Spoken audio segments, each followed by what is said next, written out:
Listo.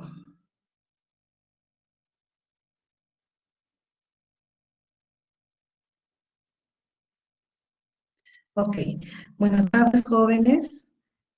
Soy la doctora Silvia Bazán Aguilar, pediatra, asistente, jefa del servicio de hospitalización de pediatría en el Hospital Luis N. Sáenz, Hospital de la Policía.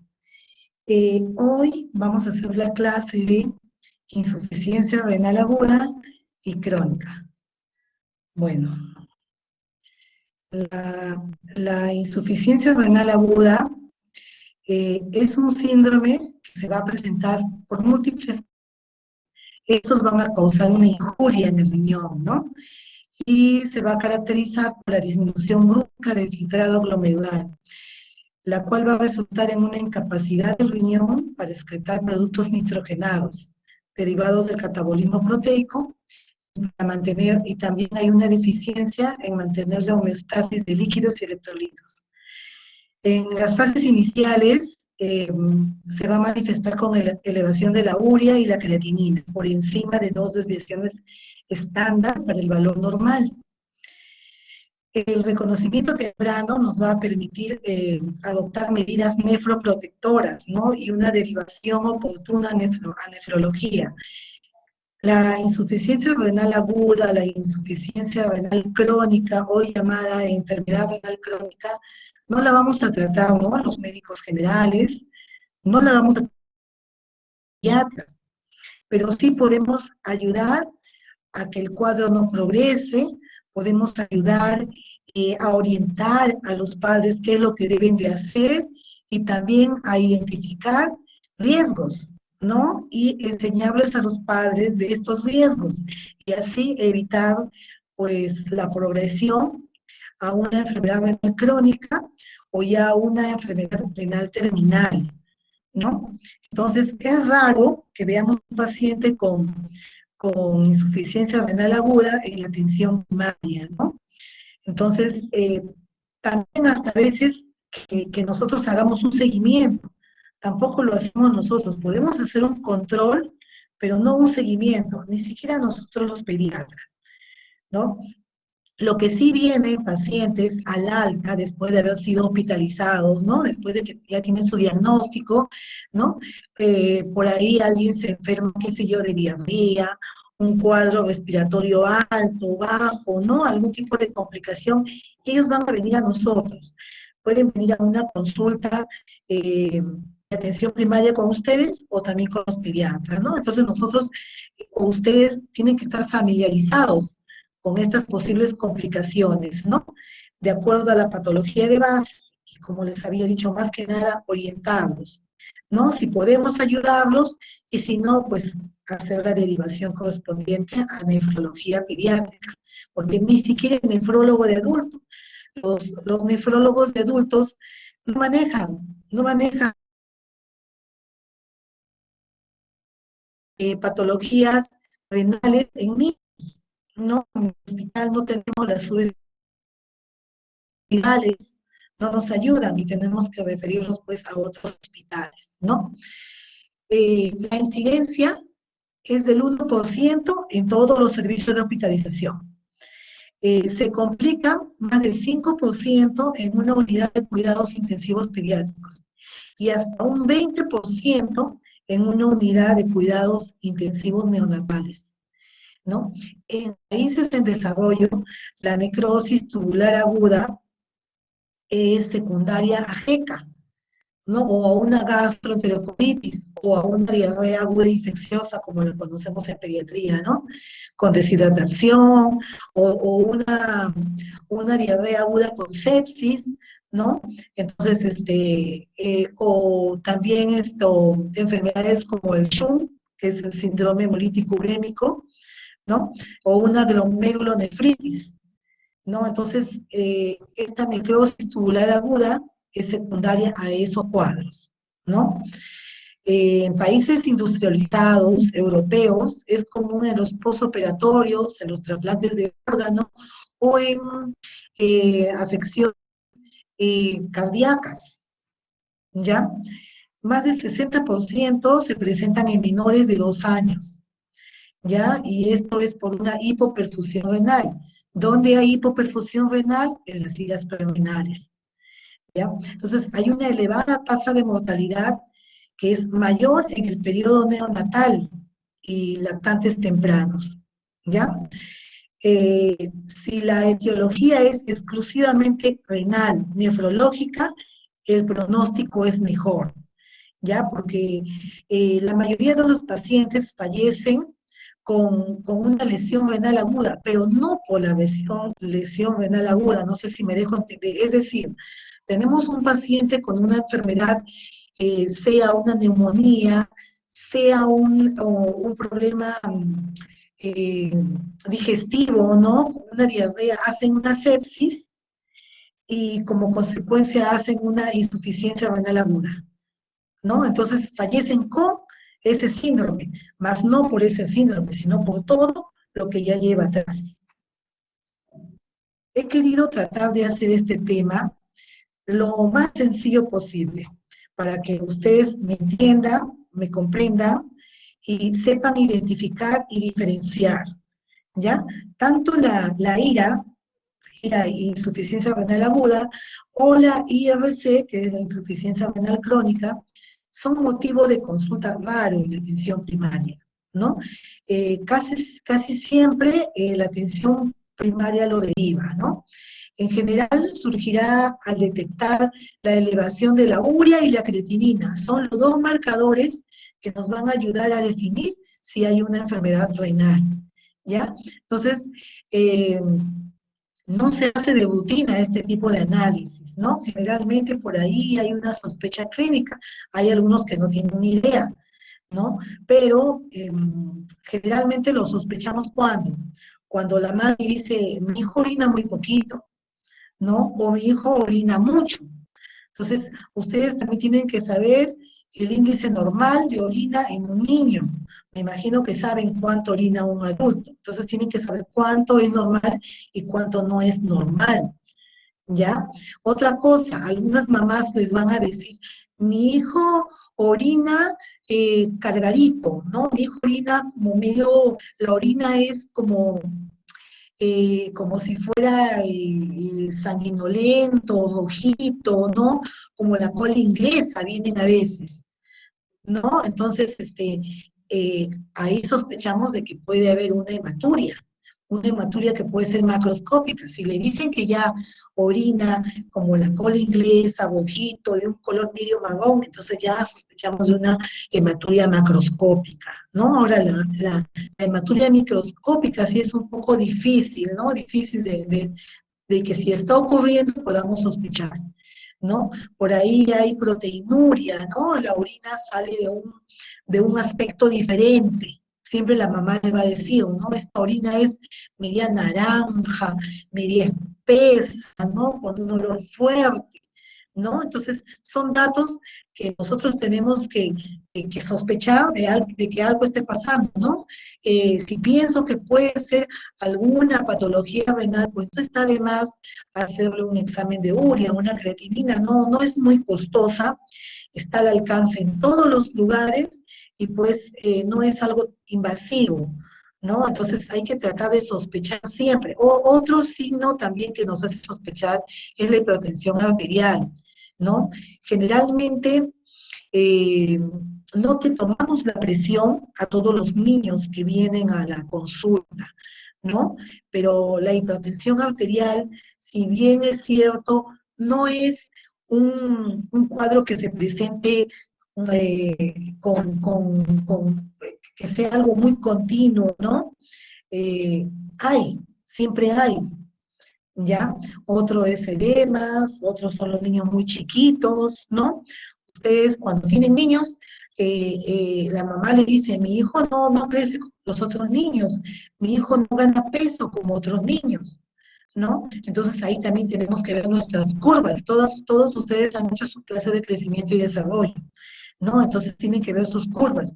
Si está por debajo del percentil 5, ¿no? Ya tenemos que sospechar y hacer nuestros exámenes. ¿Ya? Ahora, ¿cuáles son las causas de una insuficiencia renal aguda? ¿No? La etiología. Generalmente, la etiología va a ser de acuerdo a, a qué estadio se presenta, ¿no? Una prerrenal, por ejemplo, eh, se produce cuando hay agresión por factores externos, ¿no? Aquí también interrelaciona mucho la respuesta del huésped, del mismo cuerpo de la persona, ¿no? Eh, generalmente, generalmente se produce por hipoperfusión, ¿no? Por disminución del flujo plasmático renal, ¿no? Que lo puede causar una deshidratación. ¿En qué casos hay deshidratación? En una diarrea, esas diarreas de grandes volúmenes, eh, vómitos en gran cantidad, ¿no? Hay agentes que producen grandes pérdidas, ¿no? Y eso causa deshidratación y puede causarnos una insuficiencia renal aguda, ¿no? Una hemorragia, en las quemaduras también hay un gran grado de deshidratación, ¿no?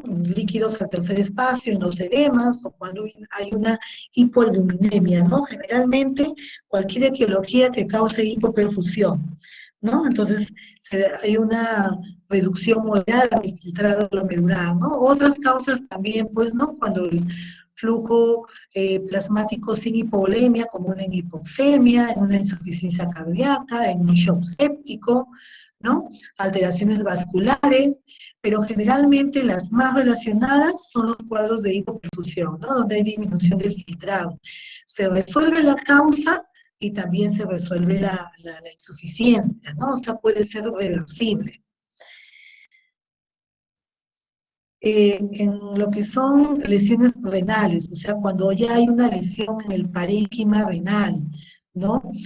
También llamada lesión renal intrínseca, ¿no? Hay afectación del parénquima y esto puede ser secundario a una glomerulopatía, ¿no? Las glomerulonefritis aguda postinfecciosas son comunes, niños que tienen faringoamigdalitis postestreptocócica, ¿no? Si no son tratadas, no las identificamos, no le damos un buen tratamiento, pueden hacer una glomerulonefritis, ¿no? O secundarias, también vasculitis, ¿no? Enfermedades autoinmunes también pueden causar una lesión renal intrínseca, ¿no? Una lesión autoinmune muy común, ahorita se me ha ido el nombre, ahorita me acuerdo, ya.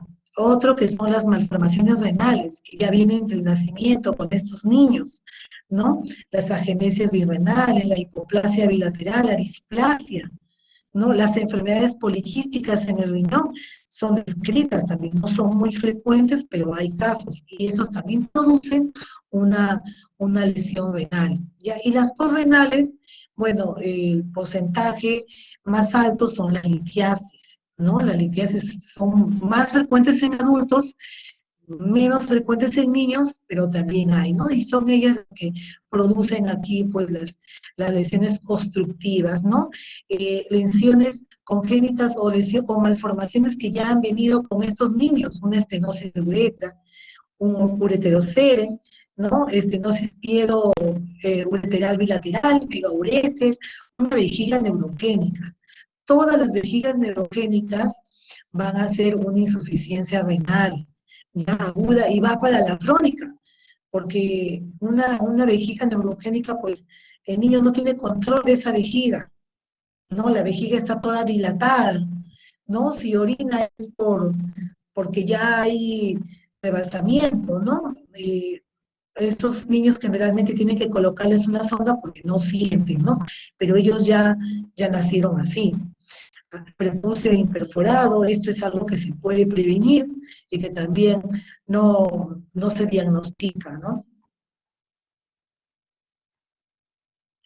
Bueno, como un resumen, la etiología generalmente, según este gráfico que vemos acá, el gráfico de verdecito que está aquí, ¿no? Es una de las causas muy frecuentes que producen una insuficiencia renal aguda, prerrenal, ¿ya? Y es el uso secundario a aminoglucósidos. los aminoglucósidos son muy usados en nuestro medio, ¿no? Y cuando se usan más de 3 días, hay un 30% de posibilidades de hacer una insuficiencia renal aguda, ¿no? Claro, la segunda posibilidad por uso de aminoglucósidos es la sordera, ¿no? El daño ¿no? A lo que es la audición, ¿no? Entonces hay que tener cuidado con el uso de aminoglucósidos. ¿Cuáles son los aminoglucósidos que usamos bastantes en neonatos cuando hacen una sepsis? La micacina, ¿no? La micacina es un aminoglucósido, la gentamicina, ¿no? Entonces tenemos que tener cuidado. El uso de AINES también está documentado que producen un 2% de posibilidades de también contraer una insuficiencia renal aguda, ¿ya? Y así estén correctamente dosificados, ¿no? Es alta la prevalencia o la incidencia en niños eh, con insuficiencia renal aguda por fármacos, ¿no? Entonces hay que tener cuidado, ¿no? Otro gran porcentaje es por la sepsis, ¿no? Es secundario ya a una enfermedad de fondo, ¿no? El shock en países industrializados con las cirugías cardíacas, ¿no? Bueno, la fisiopatología, delegada, por favor, si no me escucha, me avisa. ¿Todo bien? ¿Me están oyendo? Sí, doctora, sí se escucha bien. Sí, doctora. Sí, doctora. Ok, no se me vaya a cortar el internet y estoy hablando sola. Ya, fisiopatología. O me mandan un mensaje. Esto, ya. Fisiopatología, la fisiología es de acuerdo al estadio de donde se produce, pues, la lesión, ¿no? Pero generalmente, ¿cómo empiezan los cuadros, ¿no? En lo que es una insuficiencia renal aguda. Creo que por aquí hay un dibujo. Sí. Hay una injuria, ¿no? Hay una injuria por una lesión que se produce en el riñón, ¿no? Dice que esta lesión es en el epitelio tubular, ¿no? Ustedes saben que el riñón, la unidad funcional del riñón es la nefrona. La nefrona está constituido por el glomérulo y por los tubitos, que son los túbulos, ¿no? Proximal, distal, ¿no? Entonces, primero hay una lesión en los túbulos, ¿no? Esta lesión va a favorecer que haya una muerte celular, ¿no? Que puede ser por apoptosis o puede ser por una necrosis, ¿no? Al haber esta muerte celular van a afectarse pues todos los segmentos del túbulo, ¿no? Va a haber una destrucción del túbulo, ¿no? Dice que va a haber una esfacelación o una destrucción de lo que son las microvellosidades de la porción distal, ¿no? Al haber una destrucción de las microvellosidades, pues obvio va a haber una destrucción tubular, ¿no? Y esto va a generar que se produzca un edema intersticial. Entonces, va a haber también, va a producirse la formación de cilindros que vamos a ver en un sedimento urinario, ¿no? Se va a producir aumento de la presión intratubular intersticial por el edema, ¿no? Esto va a hacer que se produzca una vasoconstricción, ¿ya? Al haber vasoconstricción, pues va a generar que haya fuga de potasio, ¿no? Va a estar alterado la bomba de sodio, potasio, ATPasa, ¿no? Entonces, al haber fuga de sodio, también va a haber fuga de la orina, ¿no? Va a haber como una extravasación de la orina al medio intersticial, ¿no? Esto va a producir una respuesta inflamatoria sistémica, ¿no? Va a haber una disminución del flujo sanguíneo, ¿no? Adhesión leucocitaria, o sea, se van a pegar varias células en lo que es el endotelio, ¿no? Esto va a hacer que aumente la permeabilidad, ¿no? Al aumentar la permeabilidad es donde se produce la fuga de líquidos, de sodio, ¿no? Esto va a producir una isquemia y por ende va a haber algo celular, ¿no? Entonces, esto se va a producir tanto en la insuficiencia renal aguda como en la enfermedad renal crónica. ¿Qué es lo que sucede, no? Tenemos el riñón y tenemos millones de nefronas. pero la necrosis va ocurriendo por segmentos, no es que todo el riñón de frente hace una necrosis, ¿no? Sino una cantidad de nefronas se vuelven no funcionales, pero el resto sigue funcionando. Entonces nosotros tenemos que prevenir que vaya a la enfermedad renal crónica, que vaya al fallo renal, o una enfermedad renal terminal. Entonces, identificar la insuficiencia renal, detectar qué es lo que lo está causando para evitar que esto suceda en todas las nefronas. Ya en cuanto al enfoque diagnóstico, ¿no? Lo que es el enfoque diagnóstico se va a iniciar con una correcta historia clínica. Todo diagnóstico de cualquier enfermedad va a empezar por la detección de este diagnóstico, va a empezar por la historia clínica. Si ustedes hacen una buena historia clínica, una buena anamnesis, un buen examen físico, como se les enseña en práctica, van a hacer un buen diagnóstico, ¿no? La historia clínica, preguntar a los padres por antecedentes personales, ¿no? Primero del menor, si él ha tenido algún cuadro donde haya estado hospitalizado, de alguna enfermedad del riñón, algún cuadro obstructivo, ¿no? Familiares directos que hayan tenido algún tipo de nefropatía hereditaria, ¿no?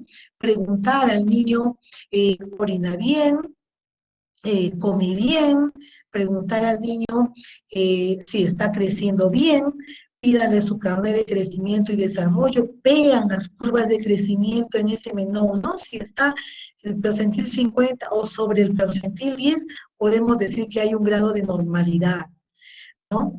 En el examen físico tienen que ver algún signo sugerente. Yo sé que viene el niño y no van a pensar, pues, ¿no? En una insuficiencia renal crónica, ¿no? O de una insuficiencia renal aguda, ¿no? Entonces, por ahí, en los antecedentes que el niño tenga, que haya sucedido ya, viene un niño de 4 años, viene con un antecedente, entonces puede volver a reagudizarse, ¿no? Entonces tienen que preguntar, tienen que ver la carita, tienen que ver si los párpados no están hinchados, tienen que ver la carita no está hinchada, tienen que ver las manos, los pies, los tobillos, ver la coloración de la piel, ver si está pálido. Generalmente estas enfermedades se asocian mucho a anemia y vemos una palidez marcada, es una palidez pues característica en un paciente renal, ¿no? Tenemos que ver el cabello, ¿no? Tenemos que hacer un examen exhaustivo del abdomen, si hay soplos abdominales, si hay soplos cardíacos, si tiene dolor a la palpación, ¿no? Todo eso tenemos que revisar, o sea, hacer una revisión de pie, siempre en un niño, examinen todo. Yo sé que el adulto entra y le dicen, ¿qué tiene? Ya, pero en un niño no, un niño tiene que mirarlo, el niño no les va a decir sus síntomas, y a veces si la mamá no está atenta, no van a saber. Entonces, en los niños se guían más por el examen físico, ya por lo que encuentren viendo, palpando, auscultando, más que nada. Porque un niño de 2 años no le va a decir, dolor de cabeza, que me duele, moderada intensidad, mi orina está muy poquita. No, ellos no le van a decir, ya ellos solo lloran. Entonces, con el examen físico, con lo que encuentran en la piel, en el examen físico completo, van a hacer un diagnóstico, no solamente para estas enfermedades, ¿no? Sino para todas las enfermedades. Ya tienen que haber, no me estoy olvidando de nada ya. Entonces, después del examen físico, vemos si hay, pues, ¿no? Si es concluyente o no, ¿no? Si es concluyente, si por ahí encuentro algo que pienso que puede ser una enfermedad renal, tengo que ver si es prerrenal o si es renal, ¿no?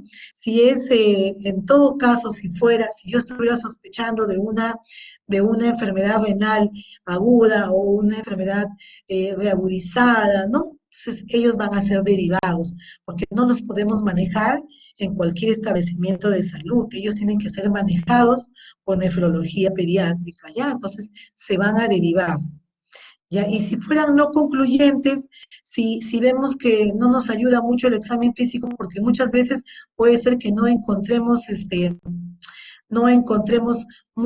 mucho en el examen físico, pero no tenemos ningún síntoma. Pero bueno, este niño está muy chiquito, niño tiene muy poco peso, ¿no? Algo que también nos puede ayudar y no es invasivo es la ecografía. Con la ecografía también podemos ver la morfología del riñón, ¿no? Podemos confirmar una insuficiencia renal crónica con una ecografía, ¿no? Podemos ver si hay un cuadro de obstrucción, ¿no? Pedimos ecografía renal y de vías urinarias y ahí se ve todo el tracto urinario si no hay algo que esté causando la obstrucción, ¿no? O una insuficiencia renal aguda que se esté reagudizando, ¿no? En todo caso, ya cuando tenemos altas sospechas, pues ya lo derivamos, ¿no?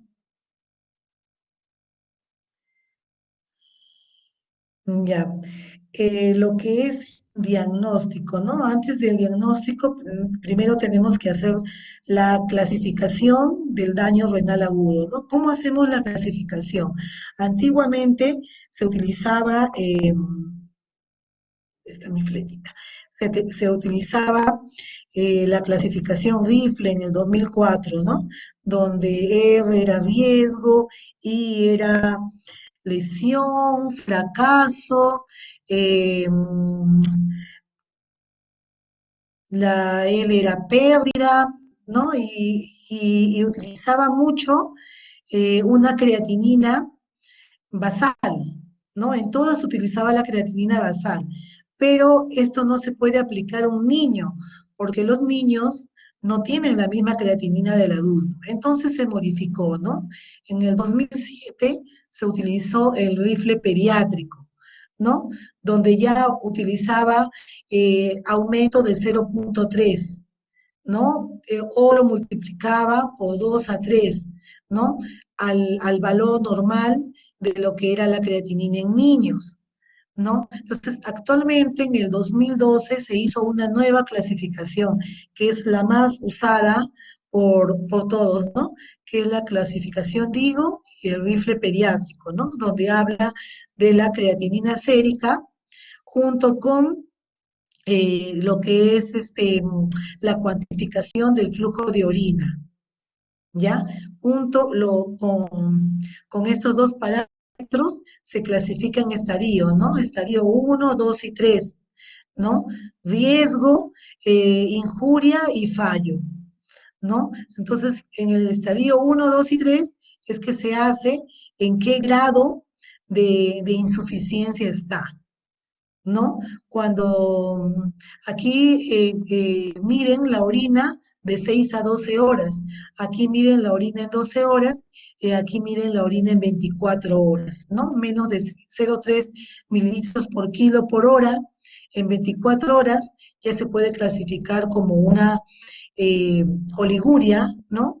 O también hay niños que en 12 horas no orinan, entonces eso sería una anuria, junto con la medición de la creatinina basal por 3, ¿no? O una creatinina sérica mayor a 4 miligramos por decilitro, ya se puede decir de un estadio 3 en esta clasificación, ¿ya? Pero bueno, para esto tenemos que conocer los niveles de creatinina. Esto de acá es la clasificación que ahora se usa, ¿no? Digo, y la clasificación del rifle P. Los dos, aquí pone a la creatinina sérica y aquí pone al de orina, ¿ya? 6 a 12 horas, en 12 horas y mayor a 24 horas. Estadio 1, riesgo, estadio 2, lesión y estadio 3, fallos. Pero tienen que saber los niveles de creatinina sérica o creatinina plasmática en los niños, repito, es diferente que en el adulto. El adulto maneja otros parámetros. En los niños los parámetros son diferentes. ¿Ya? Estos son los parámetros en niños, ¿ya? Para hacer su clasificación o su estadiaje.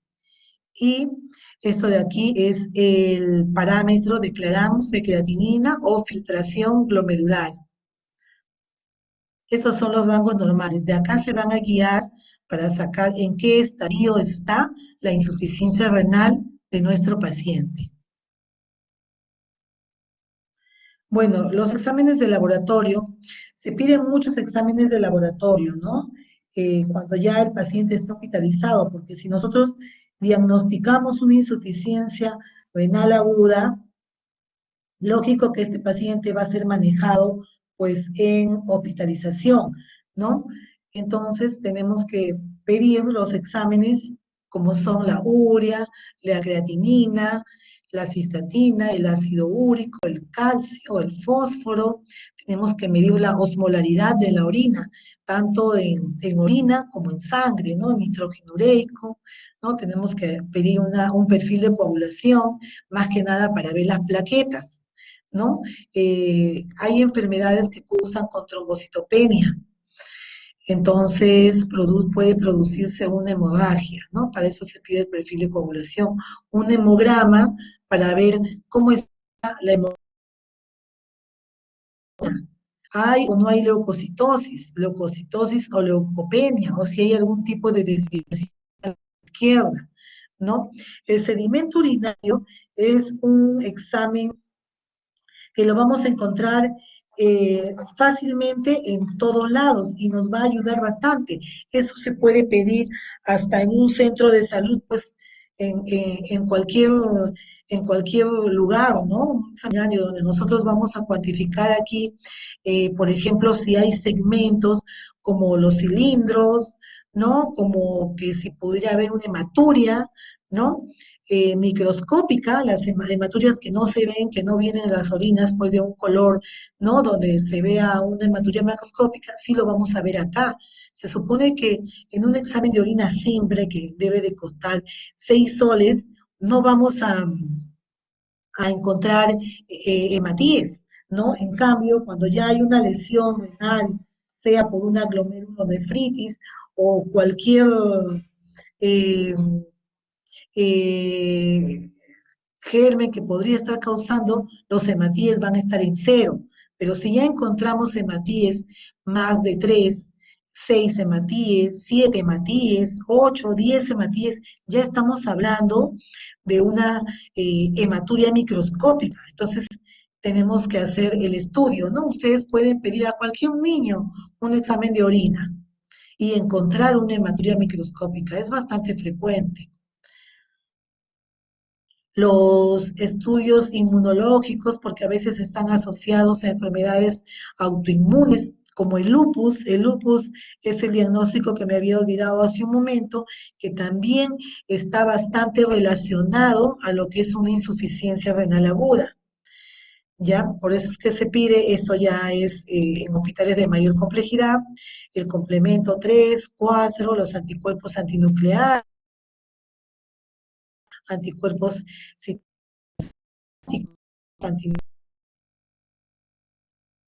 antinófilos, factor nefrítico, ¿no? Crioglobulinas, asociado a una faringitis Doctora, postestreptocócica, ¿no? doctora, disculpe. Imágenes como la ecografía. Sí, Doctora, sería mejor si dime. apagara su video porque se escucha de ratos entrecortado. Ya, voy a apagarlo un momentito. A Sí, ver. por favor, gracias. Ya, ok, ok.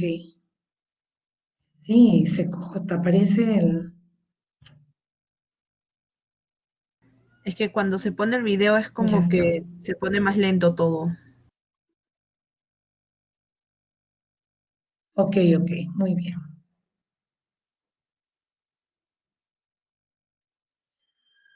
A ver, veamos. Ya. ¿Pero me han estado escuchando o no? Sí, Sí, doctora, sí se doctora. le escuchaba, ¿Me han pero por estado rato se escuchando? ponía lento. Sí, sí, sí se escuchaba. Ay, qué bueno. Estoy hablando sola. Ya. Entonces, bueno, los exámenes que también nos van a ayudar. Hace un momento hablamos de la ecografía, ¿no? En la ecografía podemos distinguir, por ejemplo, si el riñón está muy grande y lo asociamos a lo que es una insuficiencia renal aguda, o si el riñón está muy chiquito. Si el riñón está muy chiquito, lo asociamos a lo que es una insuficiencia renal crónica. Ya,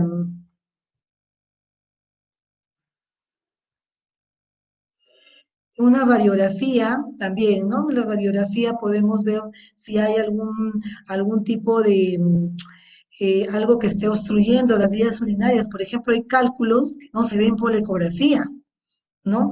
Y hay cálculos que los podemos ver por la radiografía, de acuerdo también al tipo de cálculo, ¿no? Hay unos que son compuestos por minerales como el calcio y no se ven en ecografía, se ven en radiografía, o una radiografía de tórax para ver si hay algún evento asociado, ¿no? Como un edema agudo de pulmón, que también en las insuficiencias renales son comunes, ¿no?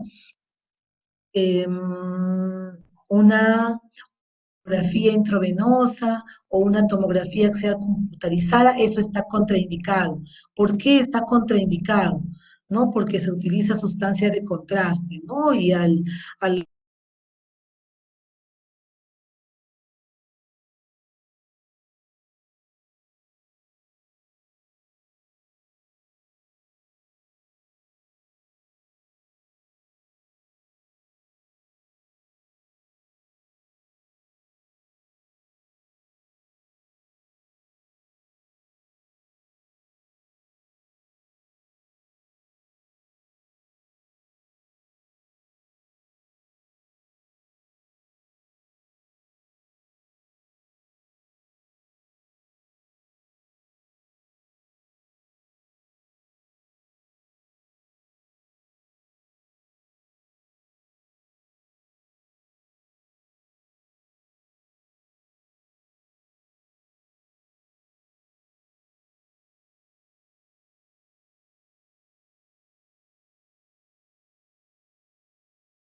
también indica una biopsia, ¿no?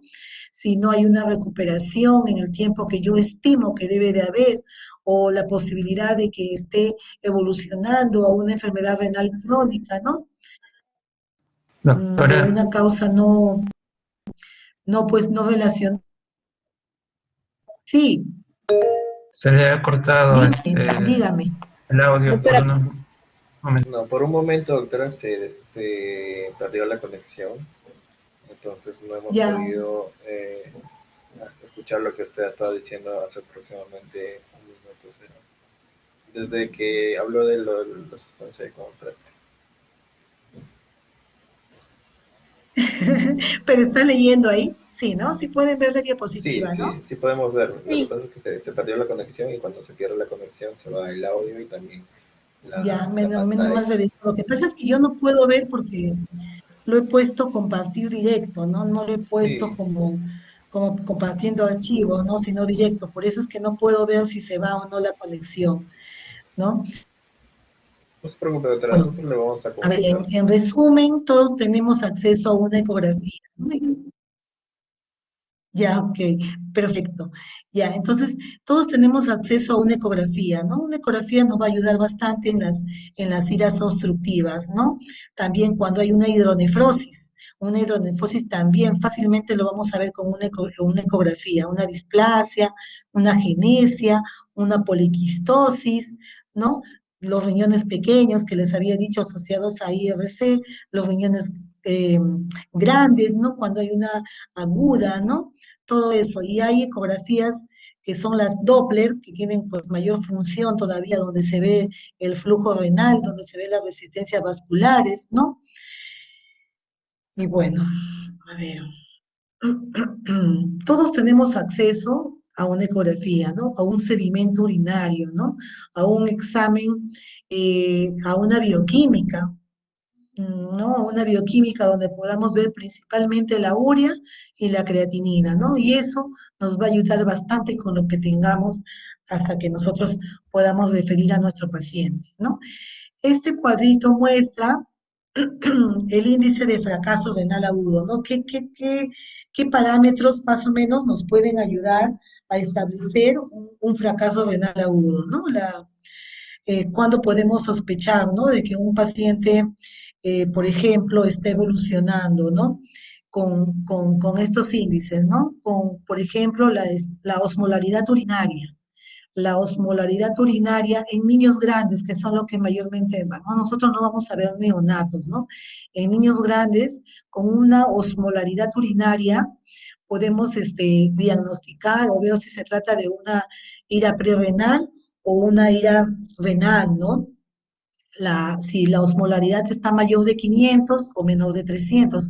¿Cuánto sería la osmolaridad normal en un niño? La osmolaridad normal en un niño es mayor de 800, ¿ya? Y comparen estos valores, ¿no? Igual son bajos, pero más bajos aún son cuando son por causas renales, ¿no? Entonces, la osmolaridad normal se relaciona a una densidad urinaria de 1020. Cuando tenemos estos parámetros, la densidad urinaria está más baja todavía, ¿no? Tenemos que ver los valores de osmolaridad de la orina y del plasma, ¿no? Lo dividimos y también vamos a tener valores comparar con valores de referencia, ¿no? El sodio urinario, ¿no? El sodio urinario que debe de estar en valores por encima de 60, ¿no? Se habla de sodio urinario que pueden llegar hasta 120 en valores normales, ¿no?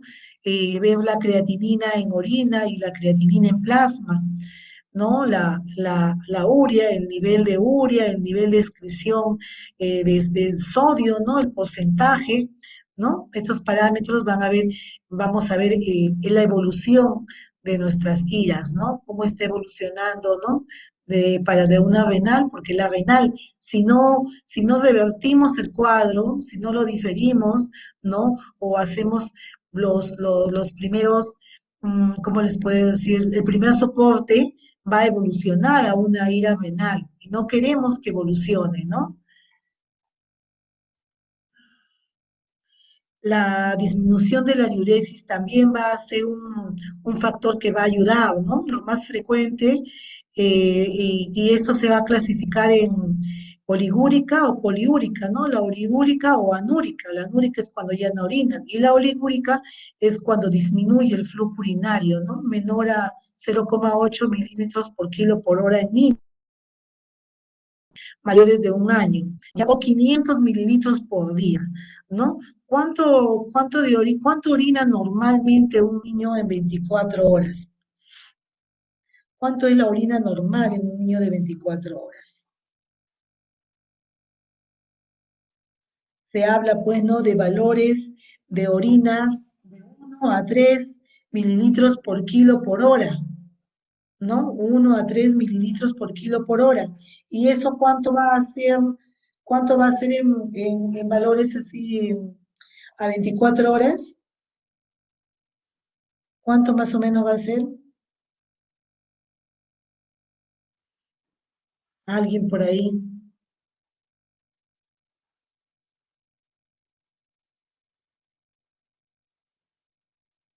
Más o menos 800, 900 mililitros, ¿no? En 24 horas, de acuerdo también al peso del menor, ¿no? Y bueno, la poliúrica, que cursa con diuresis mayor a 1 litro por día, ¿no? Un menor orina hasta 900, 800, 850, de acuerdo al peso en un día, ¿no? Son valores superiores a 1 litro, ¿no?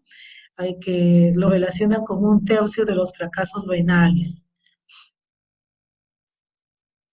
Urea, creatinina y el valor de la orina, ¿no?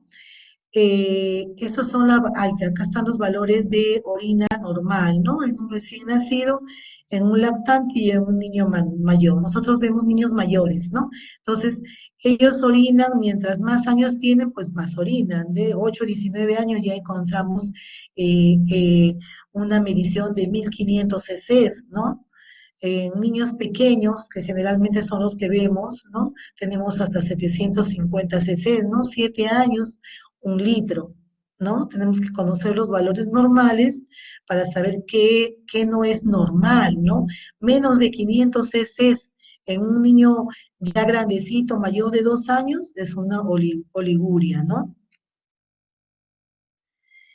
En cuanto al tratamiento, pues las insuficiencias renales, como les había dicho, las renales, las plenas renales, se hacen pues con el nefrólogo, ¿no? En este caso el nefrólogo pediatra en un centro de hospitalización, ¿no? Pero lo que nosotros tenemos que sí conocer son las medidas preventivas, ¿no?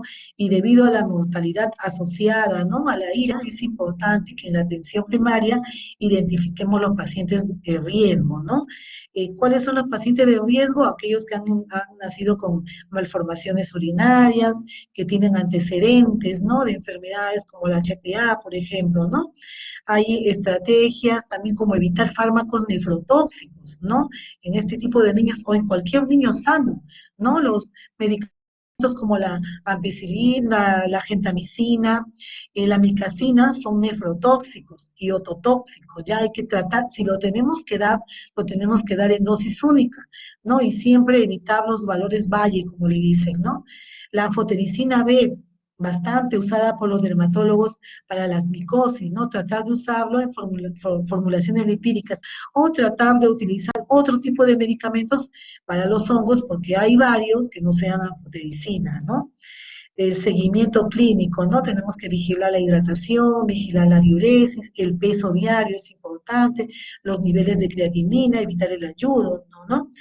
El manejo juicioso de los fármacos que alteran la hemodinamia renal como los AINES. ¿Y cuáles son estos AINES que pueden causar una alteración en lo que es la hemodinamia? Es la indometacina y el ibuprofeno. Tener mucho cuidado con las dosificaciones, dar el mínimo necesario y no se da más de 3 días.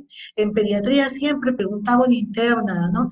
¿Por qué, doctora, en todos les pone por 3 días, por 3 días? ¿Por qué no en 4 y no en 5, ¿no? Por esto, ¿no? Para no alterar la hemodinámica renal, ¿ya? Y ECAS, ¿quiénes son los IECAS? Los inhibidores de la enzima convertidora de angiotensina. Diuréticos, ¿no? Hay que tener cuidado con los diuréticos. Hay que prevenir las nefropatías por contraste, ¿no? Esos medios de contraste que se utilizan cuando se va a hacer un examen también producen nefrotoxicidad, para evitar la hidratación previa, ¿no? Evitar las nefropatías por quimioterapia, hidratándolos bien, ¿no? A veces hay niños que necesitan quimio, hidratarlos bien, ¿no? Antes hay niños que llegan al hospital y que van a ser sometidos a quimioterapia, desde ahí nada más se le empieza a alcalinizar, ¿no? Para evitar el daño renal. Prevención del postoperatorio, siempre haciendo vigilancia hemodinámica y los fluidos. Y bueno, el manejo conservador es mantener el equilibrio de líquidos electrolitos, evitar complicaciones, mantener un soporte nutricional, la terapia de reemplazo renal, y ahí también están las terapias farmacológicas, ¿no? ¿Cómo manejamos los líquidos electrolitos? Haciendo nuestro balance, ¿no? Ingresos y egresos, eso también ya ustedes lo han visto. Balance hidroelectrolítico. La nutrición, ellos tienen que tener una nutrición controlada, ¿no? De acuerdo al daño, ¿no? De por qué se ha producido, tienen que tener un número de calorías que tienen que conseguir, un determinado aporte proteico.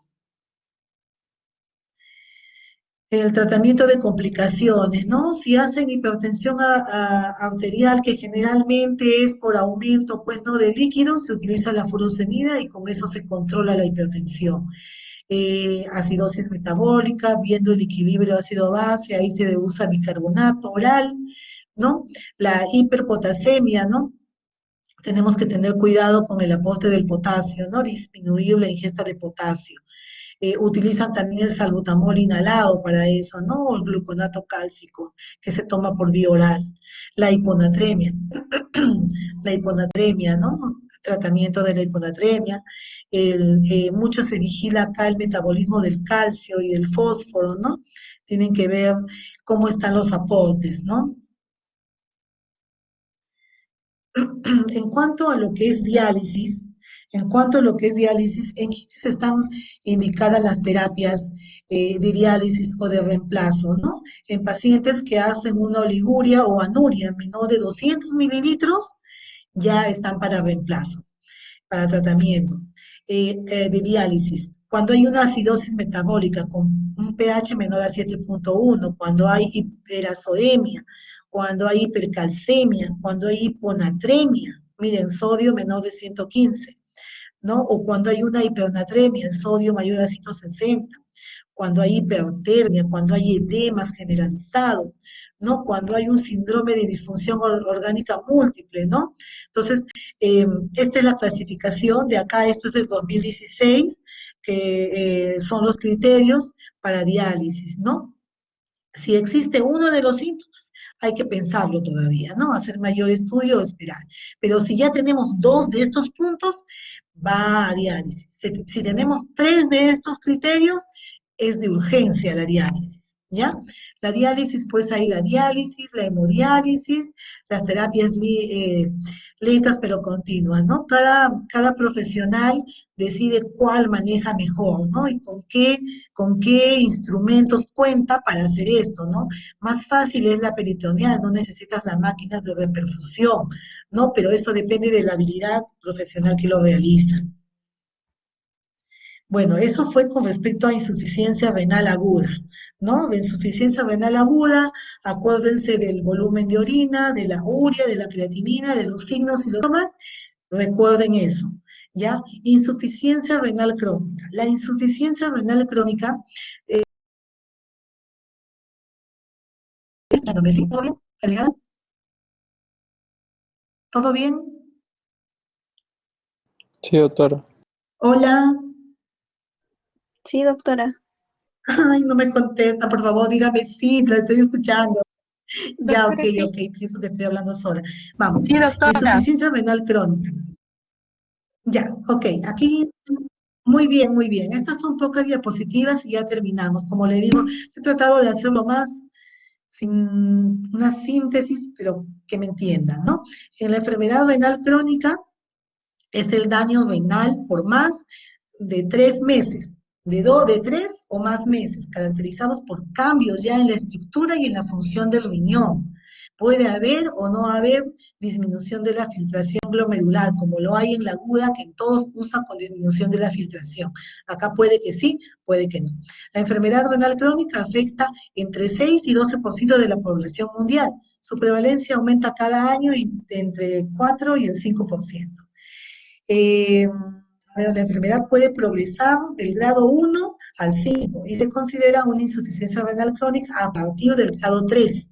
¿Ya? Y ya necesitan tratamiento sustitutivo renal, o sea, trasplante en el grado 5. Más de 500 millones de personas tienen insuficiencia renal crónica. El 10% son mayores de 20 años y el 5% menores de 20 años. Ya constituye una de las principales causas de muerte en el mundo y más en el mundo industrializado, ¿ya? Que incluye también a su población infantil. El filtrado glomerular, como le digo, en el grado 1 puede estar normal, ¿no? Puede haber daño del parénquima normal. En el grado 2, el grado de filtración es de 90 a 60 milímetros por minuto por superficie corporal. En el grado 3, 59 a 30. En el grado 4, 29 a 15. En el grado 5, cuando ya hay una enfermedad renal terminal, está menos de 15 mililitros por minuto. Ya aquí requiere ya depuración extrarenal, full diálisis y hasta trasplante renal. ¿Ya? ¿Cómo obtienen el grado de filtración glomerular? ¿Cómo? Con el Clarins de creatinina. Hay una fórmula para el Clarins de creatinina, para sacar la filtración, ¿ya? Vamos a ver. La etiología de enfermedad renal crónica, ¿no? Generalmente está asociado a malformaciones congénitas, ¿no? Cuando hay reflujo y uropatías obstructivas. A la cabeza, este es un estudio hecho en Centroamérica, ya no hay muchos acá en Perú, pero sí en Centroamérica, donde el reflujo vesiculetral constituye el porcentaje más alto, y el válvulo de uretra posterior, la vejiga neurogénica, también yo les decía al principio, todas las vejigas neurogénicas casi hacen insuficiencia renal crónica terminal, salvo pues que estén bien cuidados, ¿no? Alteraciones renales en el número, posición y forma, agenesia renal, niños que nacen sin riñón, enfermedades quísticas renales, el riñón multiquístico, ¿no? Y la enfermedad poliquística. Enfermedades glomerulares también están asociados a enfermedad renal crónica, ¿no? Glomerulonefritis, nefritis, eso lo van a ver en clases posteriores, ¿no? Esto es un cuadro donde nos describe los factores de riesgo que pueden llevar a una enfermedad renal crónica. Miren el alto porcentaje de las infecciones urinarias. Las infecciones urinarias también te pueden llevar a una enfermedad renal crónica en niños. ¿Cómo? ¿No? Hay infecciones urinarias con fiebre que producen cicatrices renales. ¿Ya? Y estas cicatrices renales, no cuando son niñas, sino cuando estas niñas llegan a ser adultas, van a hacer su enfermedad renal crónica. Por eso es que en un niño la infección urinaria es grave, y si esta infección urinaria es asociada a fiebre, no la desestimen, ya tienen que seguir a este pequeño para que no se vuelva a repetir la infección urinaria. Ya no vamos a crear en el futuro varias mujeres adheridas a diálisis, ¿no? Todo porque de pequeños no le hicieron un buen diagnóstico. Ustedes son los que van a tratar blastitis en niños en aquellos lugares pues a donde se van a hacer su serum, y tienen que hacer un buen tratamiento de esas citus, ¿ya? Otro porcentaje bastante alto también son las hipertensiones arteriales, ¿no? Si bien es cierto, no es algo muy frecuente en niños, la HTA las hay, y lamentablemente se nos pasan de largo. Ahorita ya estamos contra el tiempo para hablarles más sobre esto, pero no está de más que el problema en los niños de tomar la presión arterial es que ellos necesitan otro tensiómetro, otro manómetro, ¿no? No con el aparato de adulto podemos tomar a los niños, ¿no? Y a veces agenciarnos de uno que dé a su bracito, a veces no se preocupan mucho los centros de salud, ¿no? Las historias familiares, a ver acá qué dice, proteinuria elevada, pero a la cabeza, miren, la HTA y la ITU, ¿ya? Y eso va a ser culpa de ustedes cuando no lo diagnostiquen bien en su centro de salud a los niños, no de nosotros los pediatras, ¿ya? Esto también en malformaciones congénitas, ya esto viene con ellos, también está bastante asociado a enfermedad renal crónica, ¿no? La que ven acá, las malformaciones congénitas, ectopia renal, riñón en herradura, multiquístico, quístico renal, esto ya habíamos hablado. La fisiopatología, bueno, no hay un estado urémico, ¿no? Y por la acumulación de sustancias que normalmente deben excretarse, ¿no? O las tiene que metabolizar el riñón. La carencia de lo que se sintetiza como la eritroproyetina o el calcitriol. Hay carencia de eso, ¿no? Dentro de las sustancias que se excretan son la creatinina, el ácido úrico, el nitrógeno ureico, el fosfato, ¿no? Eso se puede ver fácilmente en un laboratorio, ¿no? Pero también hay otros productos que no están mucho a nuestro alcance, ¿no? Que son la beta-2 microglobulina, aminoácidos, ¿no? Que se acumulan, son tóxicos y responsables en gran parte de lo que es una disfunción multiorgánica, ¿no? Porque ya se asocian varios órganos a esta patología, ya sea complicaciones, ¿no? Y las manifestaciones, hay un fallo en el balance de fluidos y electrolitos, hay acumulación de tóxicos, pérdida de síntesis de hormona, principalmente estas dos, alteración del órgano diana, las hormonas, ¿no? Ya no funciona nuestra hormona de crecimiento, por eso es que los niños con enfermedad renal crónica son chiquitos y flaquitos. Ya, el niño con enfermedad renal crónica presenta diferentes factores como malnutrición, están anémicos, ¿no? Hay acidemia, hay pérdida salina, hay alteraciones del metabolismo del calcio, fósforo, ¿no? Alteraciones metabólicas del hidrato de carbono, de proteína, de los lípidos, hay alteraciones hematológicas, endocrinas, de tiroides, córtico suprarrenal, gonado hipoficiario, HTA, proteinuria, tienen un gran riesgo cardiovascular, ¿no? Los que mueren, mueren por patología cardíaca, más que por otro.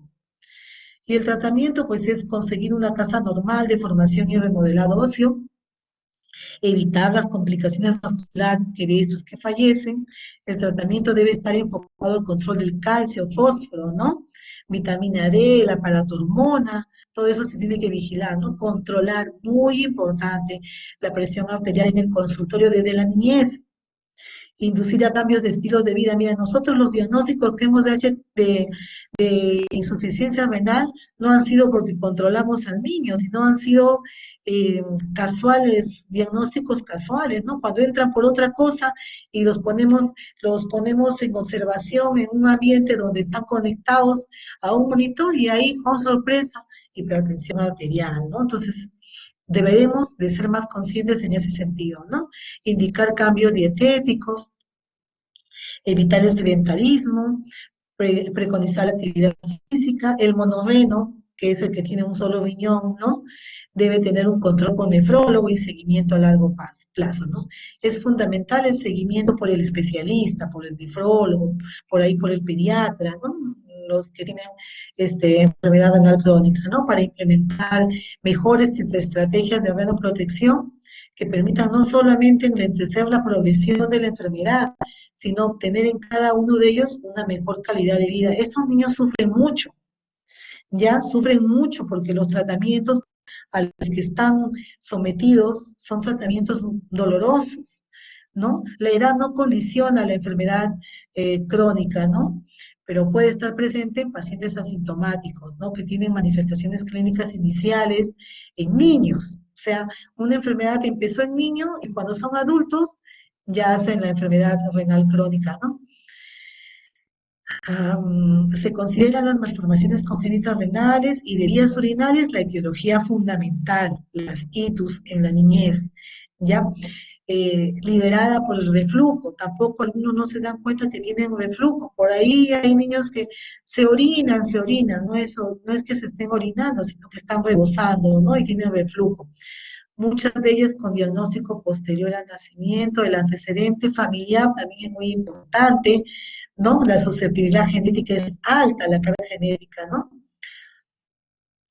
La infección urinaria, iniciador fundamental, la HTA y la proteinuria como factores de progresión presentes en pacientes menores de 18 años. Se recomienda siempre hacer estudios de atención primaria de la salud que permitan determinar la prevalencia de la enfermedad renal crónica desde sus grados iniciales, ¿no? En la población pediátrica, desde chiquitos, si diagnosticamos una hipertensión, si diagnosticamos una infección urinaria bien, la tratamos bien, vamos a evitar una enfermedad renal crónica, ¿no? Así como de otros factores de riesgo asociados, ¿no? Como la carga genética, a fin de contribuir al desarrollo de políticas de nefroprevención y nefroprotección. Ya entonces, como les digo, estos niños bastante cuando ya tienen la enfermedad, están expuestos a diálisis, para lo cual pues tienen que hacer procesos invasivos, ¿no? Son chiquitos, tienen un montón de enfermedades asociadas cuando ya son crónicos, entonces hay que evitar la progresión, ¿no? Y si conocemos, yo creo que en este seminario he tratado de ver pues lo más importante, ¿no? Porque dosificación y los medicamentos que se tienen que dar y cómo ya es, pues, ¿no? De una subespecialidad. Creo que con eso terminamos. No sé si alguien tiene alguna pregunta. A ver, la delegada, ¿todo bien? ¿Se entendió? Sí, doctora. Yo creo que todo claro. No sé si mis compañeros tuvieran alguna pregunta. Mireya. Sí, doctora, Mireya. sí ha estado claro. Muy bien, Mireya. Muchas gracias entonces, chicos. Cualquier cosa me escriben en interno y se terminó la reunión. Gracias por su atención. A los 105 que estuvieron presentes, yo pienso que siempre eh, el interno, siempre el estudiante, ¿no? Aprende algo de las clases, ¿no? Por más que sea o aburrido o lo más sencillo el tema, siempre se aprende algo, ¿no? Es lo que me decían a mí en el pregrado, ¿no? Y estar en clase ya es tener el 50% del aprendizaje, ¿no? Y creo que es importante, ¿no? Asistir a las clases y a sus prácticas. Chicos, buenas tardes, cuídense mucho y gracias por su atención. Muchas gracias, doctora. Gracias, Hasta luego. doctora. Gracias, doctora. Qué lindas. Perfecto. Gracias, doctora. Ok, Gracias, doctora. ok.